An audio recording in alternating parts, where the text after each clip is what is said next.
Makaibigan o, ang upo ni Deroning ni Kubol. Ni Kubol kay sobrang lamig paggabi dito. Tingnan natin na to. Tingnan mo nga mga kaibigan o, ni Kubol siya. Oh, so tingnan natin, be. O, hello sa inyong lahat. Hindi man natin to pwedeng makuha tong sayote natin. Sarap sana ito sa bawi, no? Kaso maliit pa eh, oh. Maliit pa mga kaibigan, oh. Ayan. Maliit pa eh, oh, yun, oh. Oh, ayan. Mayroon pong mga ilan-ilan na mga bunga. So, higop tayo ng sabaw. Malamig ngayong gabi, pag ano. Gabi, malamig. Pero mamaya, sus, araw to. Kaya, oh, hindi na tuloy tumubo yung sayo, ating, ano, pupo. Sobrang, ano, ni Kubol siya. Sa Bisaya pa, perting kubula. Lutuin natin mga kaibigan. O, hello sa inyong lahat. Iok-ok ang ating upo. Hindi man lumaki. Ayan, meron tayong sabaw dyan. Yan, lagyan natin ng konti. Pang ano lang to. Ngayong kainan lang to. Ngayon lang. Ayan, walang spray. Tingnan natin mga kaibigan. Dito, baka tumanda na to ba? Meron tayong malunggay, oh. Nanguha din ako ng sariwa.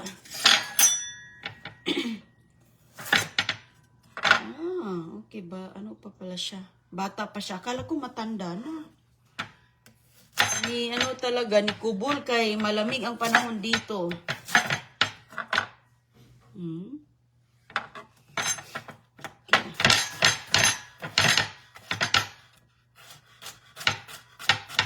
Hindi lumaki.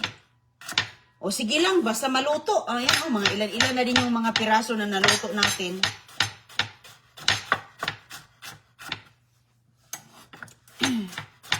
Ayan lang lutuin natin ngayon. Kasi mga kaibigan, mayroon po akong tirang sabaw na ubos ng gulay. Kaya puro gulay ang tinanggal, no? So, ayun na. Puro mga tirang sabaw to ang laman dito.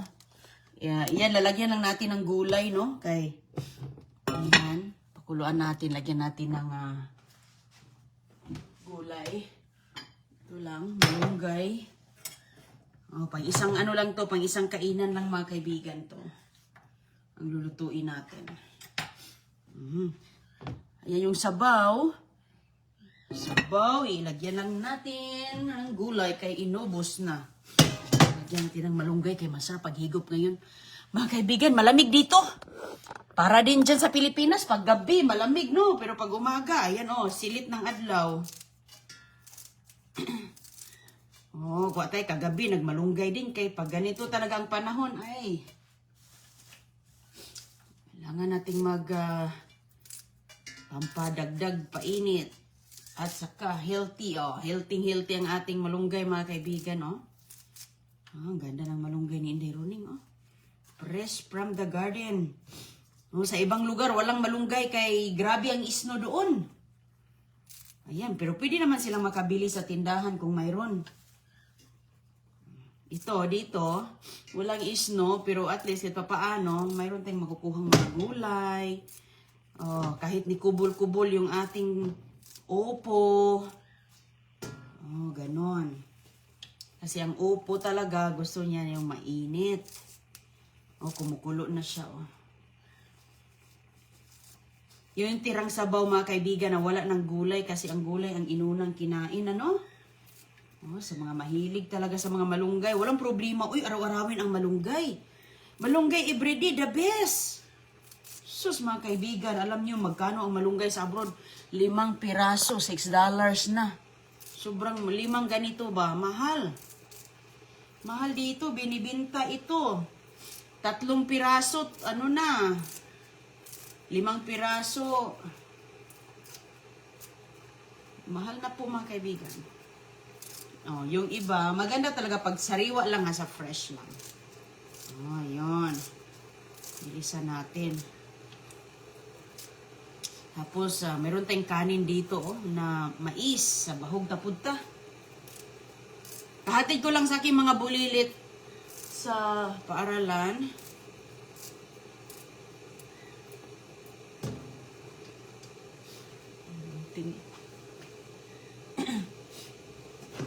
Basa natin to. Ayun.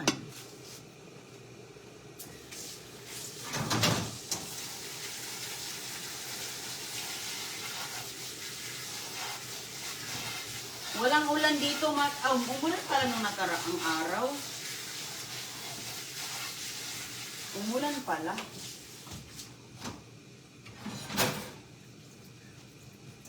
Oh. Uy, hala, kumulo na siya. Okay, hindi ko na binalat-balatan yung ating upo kay andyan ang sustansya. Ayan yung ating, sabaw yan sa beef. Beef yan na sa nabaw. So, ito yung ating kanin. Bahaw, oh. Lagyan lang natin to ng, lagyan lang natin yan ng upo. Okay na. Sa ating bowl.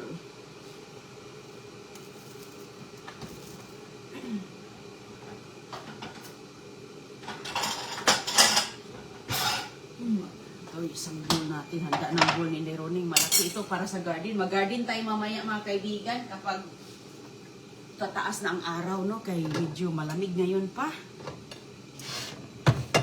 Jacket pa tayo. So, sambol sa kalawasan ng jacket. O, ayan yung ating okol. O, okol! Kami nun mga kaibigan, pag galing sa eskwela, uwi kami sa hapon sa bahay. Gutom man tayo, di ba? Galing sa eskwela kasi ang haba ng nilakad namin eh. Pauwi galing sa amin, 1 oras. So ngayon, doon kami, ako magluto na kami ng kanin sa umaga, may bahaw na natira sa hapon. Kukuha kami ganito, mayroon pa yung tutong sa ilalim. So ngayon, kuha kami nito, upo kami doon sa bato. Tapos magdala kami ng ukol. Gawin kami, yun yan. Tapos may aso doon sa kabila na gusto din kumain, paligid namin. O diba, ang saya. Ang gayon lang. So ito, lagyan natin ito ng pahuga na ito ni mga kaibigan o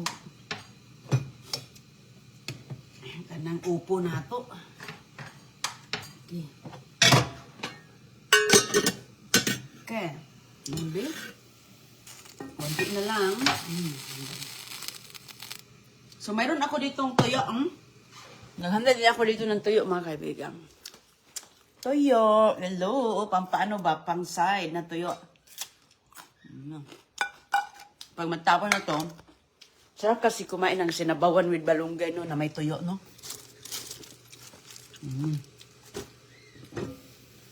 Pwede na siguro to. Tingnan natin sa aking mga luwag, no?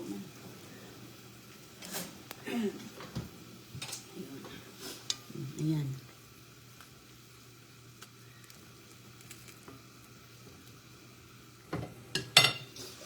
Oops. Lagyan natin yung ating malunggay. Natimplahan na po yan. Ito lang yung sabaw na natira na tinanggal na lahat ng mga gulay dyan. Gulay dito mga kaibigan na nilagay is yung green beans at saka yung cabbage. So ngayon, kuluan natin, takpan. Mabilis lang yan maluto kay sauce ko dito, walang pabagal-bagal dito sa abroad kay dami nating gawain dito mga kaibigan. Magwa tayo ng ating pangtulak na apple juice. Mayroon pa akong natirang apple juice. Kunti na lang. Apple juice. Okay, mag-apple juice tayo. Magwa tayo dito. Ano sa mani? Pagkuluan natin yung mabuti kay... Oh.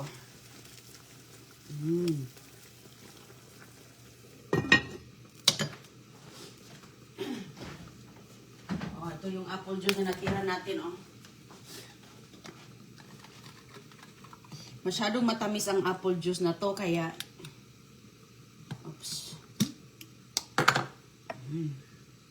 Kaya konti-konti lang, kalahati lang. Oh, ganyan. Kaya sobrang tamis siya. Sobrang tamis na apple. Okay, lata na na. Nagilat. Andiyo maayo ang malunggay. Okay. Sige na. Ayan. Bahog na. Mga kaibigan, bahog na yun, oh. Sa mga nagagatas, nagpadidi, sa mga bulilit, sa mga sanggol na nagpadidi, ala, perte to sa inyo ba? Ganito talaga ako noon mga kaibigan, nung sanggol pa sila dagoy-agoy. Sus! Araw-araw, hala, sabaw, higop. Padidi. Para maraming gatas.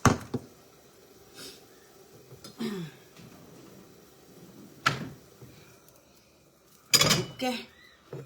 Ayan, at hindi natin takpan yan. Padidi kay...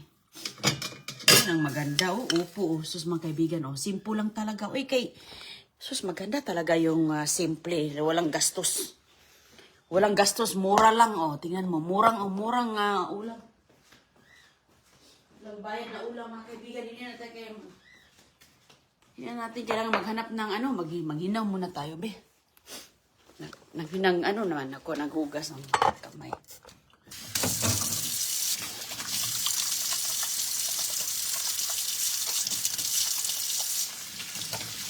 Diba? Maganda yan sa mga nagpapadidi sa kanilang mga chikiting. Diba? Isus ko, yan ang mga kinakain ng mga nanay. Kay mahal ang formula. Sus, kamahal ng mga formula ngayon ng gatas. Mas maganda pa talaga yung didi ng nanay, mga kaibigan, para hindi sakitin yung mga bulilit. Hindi sakitin ba? What I mean is, normal na po yung magkasipon, magkaubo. Normal na yan siya dahil po sa paligid natin ba. Pero what I mean is yung mga major na mga mga major na sa major lang. Okay, so kaunta. Bless us, O Lord, in this day, gifts are about to receive from thy bounty through Christ our Lord. Amen. Ayan. Salamat sa aking ani. At least ngayon, mga kaibigan, alam mo, yung malunggay ko, pinaubos ko sa mga kaibigan ko pumupunta dito. Nadala to, galing pumunta sa New York to malunggay natin. Recently, bago pa. Nadala ang malunggay natin. Pero tingnan nyo, ang dami ko pang malunggay dito. Ang dami pang mga dahon mga kaibigan. Mayroon ka pang makukuhang dahon. Kaya bilib talaga ako sa malunggay ko. Kaya salamat talaga ako sa Panginoon na at least paano nakapag-share tayo ng mga gulay. Yung gulay kong mga upo, nakubol po siya. Hindi lumaki dahil malamig sa gabi. Ay, probuyag. Yung sabaw ko mga kaibigan, natimplahan na po to. Diba, sabi ko, tinanggal ko na yung mga gulay na naluto na. Dinagdagan lang natin.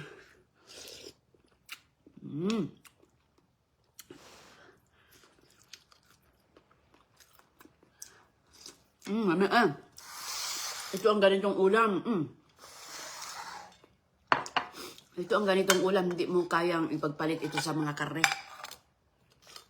Ito ang walang mga kontra na mga ulam, alam mo? Alam mo ba yun? Walang kontrang ulam. Mas maganda talaga mayroong tuyo, mga kaibigan, no? Lalo na pag maglaoy. Ito kami sa Visayas, magaling po kami magluto na puro mga gulay lang, tapos grabe ang sabaw, lumalangoy talaga. Lumasangoy ang sabaw, mga kaibigan ba?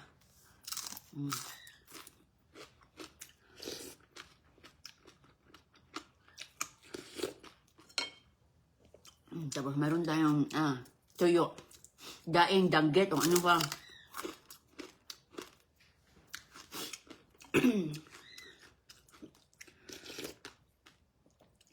Naroon sa malamig-lamig na panahon.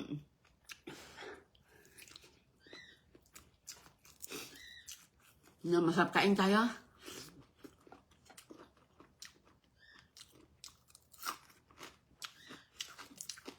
Sana nakakain na kayo. Prabuyag.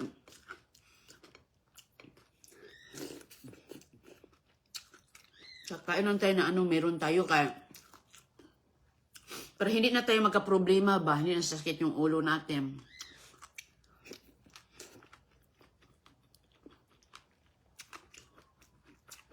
Hindi ka na mag-isip, uy, anong lutuin ko mamaya? Walang ganito, walang ganyan. Sus ko, ang daming mga damo-damo dyan sa paligid natin. Yan na, lutuin. Mga green. Diba? Ako dito, wala. Anong lutuin ngayon? Anong makikita ko dun sa labas? Kuha. Lagyan, palanguyin lang yung itlog ng manok dyan. Libre. Di ba mga kaibigan? May magulay kang talbos kamuti dyan. May malunggay, solved na. May manok ng itlog.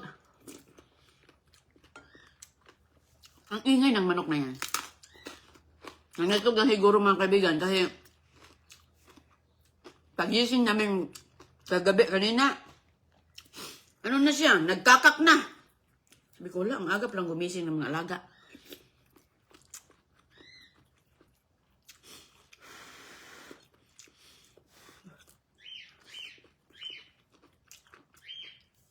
Nilagyan ko dito ng pitsay sa garden. Naubos na. Ito na lang natira, May maliit.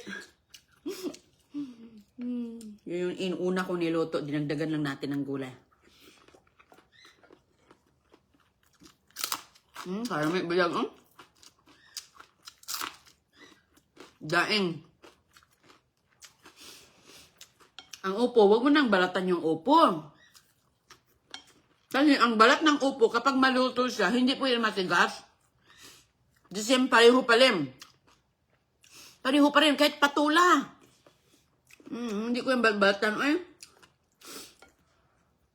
Tuwira siguro kung sobrang tanda na. Pero ang matanda, hindi mo naman yan maluto yung matanda kasi nga yung mga seeds niya matigas, di ba? Ako, sinama ko yan.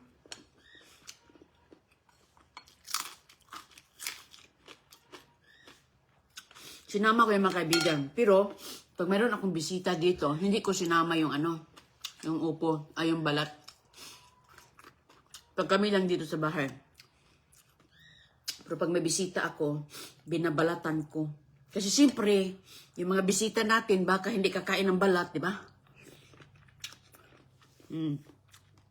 Saka na ako magbalat pag ganong sitwasyon.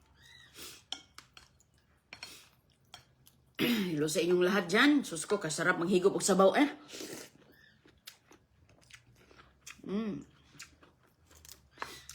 dami malungga.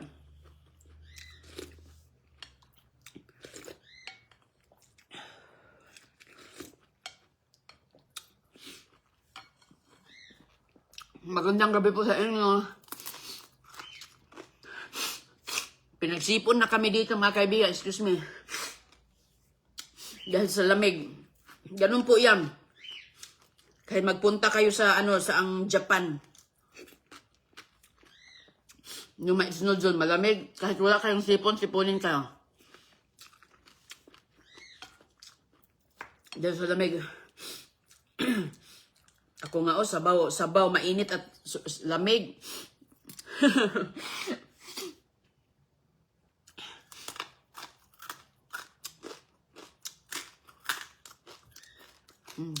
Sarap ang kain natin pag ganito. Magluto. Simple lang ito mga kaibigan. Asin. Lagyan natin ito ng tanglad. Basta sariwa. Okay, ma'am.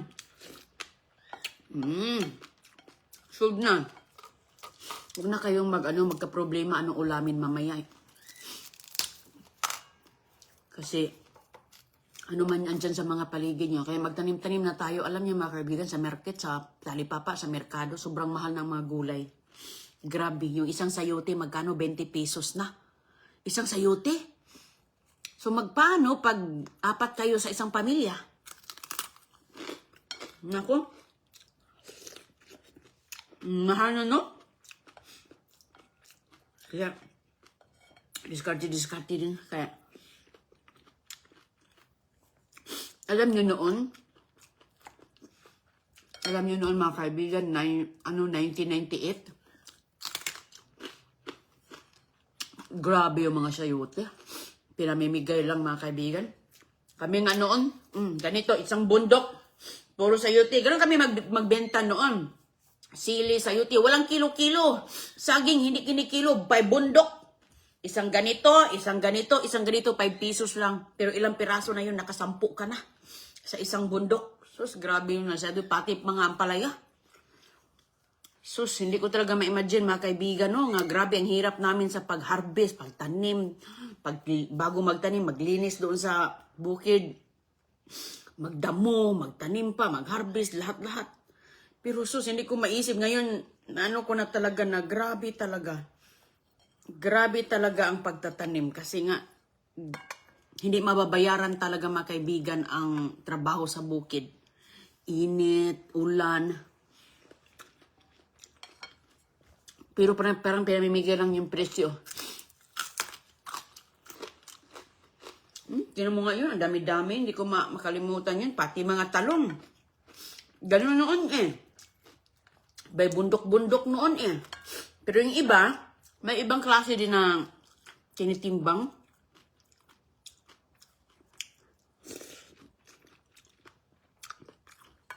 Ang kalabasa. Laki-laki ng kalabasa, sobrang bigat yun. Yung isang piraso, 3 pesos. 3 pesos. Ngayon, wala na.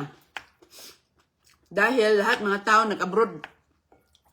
Nag-abroad na ang mga taga-probinsya, di ba? Nakita nyo. Pero maganda din kasi nga, at least paano, sa abroad kasi, medyo malaki-laki din ang, maiipon. Di ba? Kaya doon ka lang sa bukid, asa ka lang sa mga tanim mo. Wala nang nagtrabaho sa bukid, kaya sobrang mahal na ang mga bilihin. Kaya kung mayroon kayong mga kapitbahay dyan na nagtitinda ng mga gulay, tangtilikin nyo mga kaibigan dahil number 1, organic, hindi iron ini-sprayhan. Walang spray.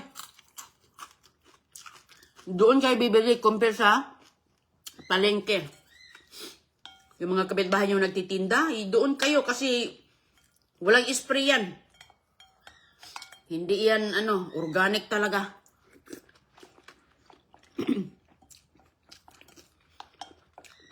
Hindi maganda yung, puro spray. Kasi, hindi naman yan umipekto ngayon sa ating katawan. Siguro, diba? Hindi naman umipekto agad. Pero at least, ma-avoid natin kung anumang ang dami kasi yung chemical eh. Hindi yung maganda sa atin eh. So, depende po sa inyo.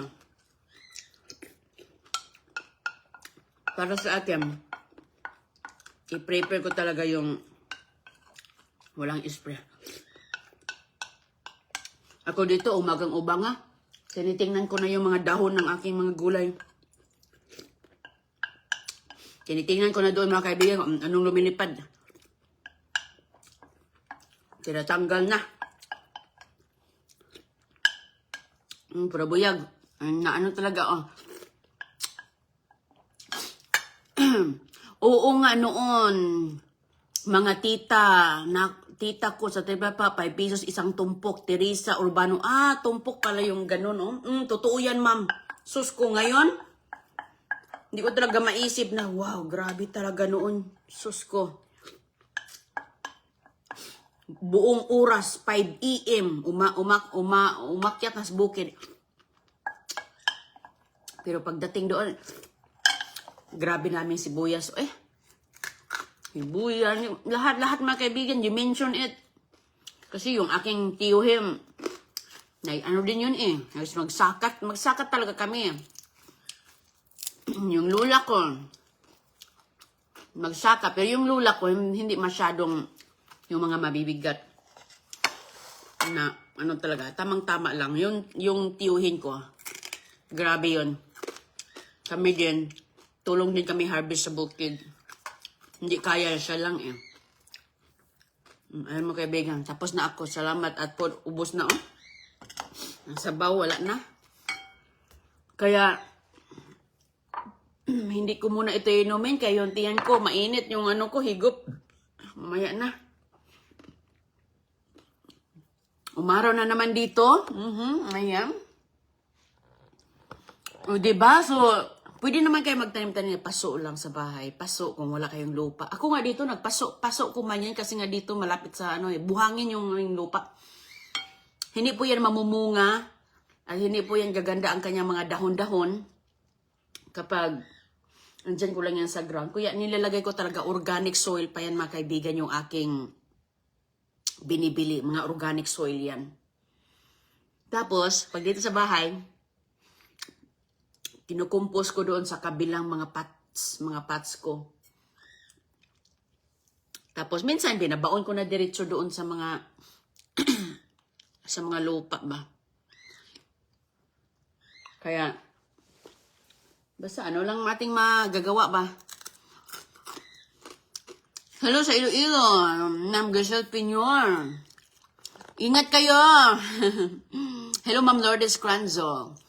Ganyan ang buhay sa bukid, madam. Magtanim tayo para may ulam. Shelo Roasol. Oo. Pero maganda yun kay organic. Yung lola ko, 70 years old. Ano pa, nagbubuhat pa ng maraming bukag na mga kamote. Yung kamote, dami kaming kamotehan, harvest. Sus ko. Tapos yung kamote namin, dadali namin yan doon sa mayor namin doon sa lungsod. Doon namin dinadala yung kamote, tapos bibigyan yung lola ko ng nalala ko 50 pesos yung binigay ng mayor. Yung mga langka namin, dinadala namin doon sa mga doon sa mga yung mga medyo, pero mostly doon sa sa mayor, yung pamilya ng mayor, doon namin dinadala. Bibigyan naman kami yung langka, kahit mga prutas. Kaya, hello Helda de Armas Saluda, Uruguay. Hello to our friends in Uruguay. Wow. How are you? Thank you very much for watching. Thank you. Thank you. Okay, ingat po kayo mga kaibigan at tapos na po ako at kita na lang ulit tayo mamaya. Thank you po sa pagsama niyo sa akin ngayon. Maraming salamat at sana makapahinga kayo ng mahimbing. Thank you very much. Thank you. Bye-bye po. Shout sa Flores de Bacolod. Ayun Flores de Bacolod. Sinong gusto ng mga bulaklak dyan, lalo na sa darating na special holiday. Ayan, sa mga taga Bacolod, suportahan natin yung mga kababayan natin na nasa paligid natin, tangkilikin natin, kay tayo lang naman ang magtutulungan. Diba? So, importante yan. Ingat po kayo, di man magsilbi dito lupa kay magulan, lunupan man among gipuyan, linlin sulana. Mag-ano pala kayo, ang tawag dyan, magbaha pala. Dito hindi talaga magpwede sa pagsad. Ground lang ako magtanim. Kailangan nakapat. Nakapat talaga. Thank you, Helda de Armas. Okay, thank you very much. Okay, ingat po kayo Take care. Bye-bye. God bless.